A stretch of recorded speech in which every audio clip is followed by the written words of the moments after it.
Plus de 20 ans maintenant se sont écoulés depuis le départ des premières rames commerciales en direction du sud-est de la France, Lyon, Dijon, Saint-Étienne, Genève.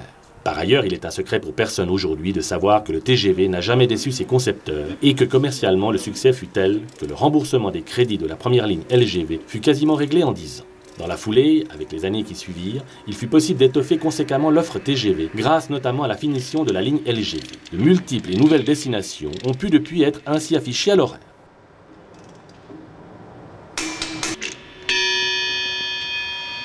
Le TGV est un train comme les autres qui exige des soins très attentionnés, la sécurité avant tout. Devons-nous rappeler qu'aujourd'hui, ceux-ci roulent quotidiennement à 300 km/h entre Paris et Marseille. Les 146 rames, dont 60 duplex, que compte aujourd'hui le parc du Sud-Est, ne sont pas là aussi, une mince affaire à gérer.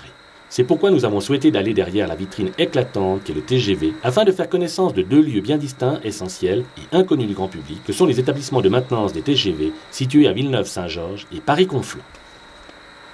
Les deux sites ont des responsabilités bien précises dans la maintenance des véhicules. Commençons donc par celui de Villeneuve où se trouve la maintenance lourde. C'est ici que, par exemple, l'on procède en fosse au changement des roues fortement mises à contribution dues aux vitesses élevées lors de leur exploitation. Il y a aussi des moteurs dont il faut s'occuper. Par ailleurs, le site bénéficie d'infrastructures opérationnelles de pointe, notamment des élévateurs qui permettent des levages synchronisés de rames entières pour le changement des bogies complets. Gain de temps imparable, car justement le temps est constamment compté aux IEM de Villeneuve. Le patron de l'établissement est content que lorsqu'il peut voir le fond de ses halles. Cette vision lui prouve que les trains sont en ligne ou disponibles pour le roulement. Efficacité.